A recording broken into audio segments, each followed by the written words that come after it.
నాగ చైతన్య, సమంత విడాకులు తీసుకుని 4 ఏళ్లు గడిచిపోయాయి. 2021లో ఈ జంట విడాకులు తీసుకుని అందరికీ షాక్ ఇచ్చింది. ఇక అప్పట్నుంచి సమంత తన కెరీర్పై ఫోకస్ పెట్టి తన దారిలో తాను వెళ్తోంది.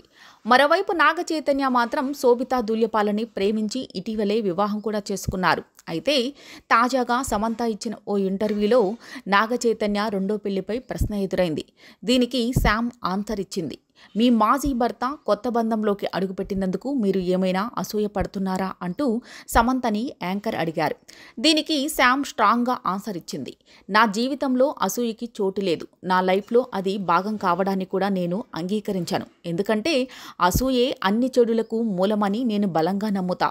అలాంటి వాటి గురించి నేను పెద్దగా ఆలోచించను అంటూ సమంత చెప్పింది. ఇక ఆ రిలేషన్షిప్ నుంచి బయటకు వచ్చి జీవితంలో ముందుకు ఎలా వెళ్ళగలుగుతున్నారంటూ అడిగితే దాని నుంచి బయటకు వచ్చేందుకు చాలా కష్టపడ్డా అంటూ శామ్ చెప్పింది. ఇలా సమంత తొలిసారి చైతన్య రెండో పెళ్లిపై స్పందించడంతో హాట్ టాపిక్ అయింది.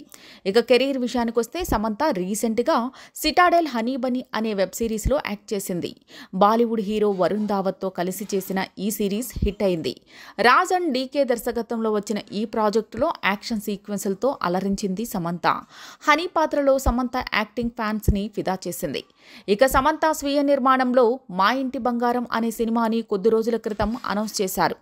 అలానే రక్త బ్రహ్మాండ్ అనే సిరీస్లోనూ సమంత యాక్ట్ చేసింది.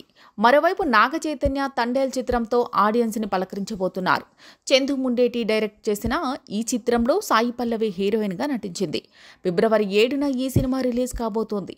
చైతన్య కెరీర్లోనే భారీ బడ్జెట్తో తీసిన చిత్రం తండేల్. దేవిశ్రీ ప్రసాద్ ఈ చిత్రానికి మ్యూజిక్ అందించారు. గీతా ఆర్ట్స్ బ్యానర్పై బన్నీవాసు ఈ చిత్రాన్ని నిర్మించారు.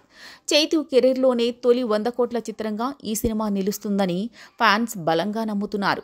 ఇప్పటికే రిలీజ్ అయిన ట్రైలర్, పాటలు సూపర్ హిట్ అయ్యాయి.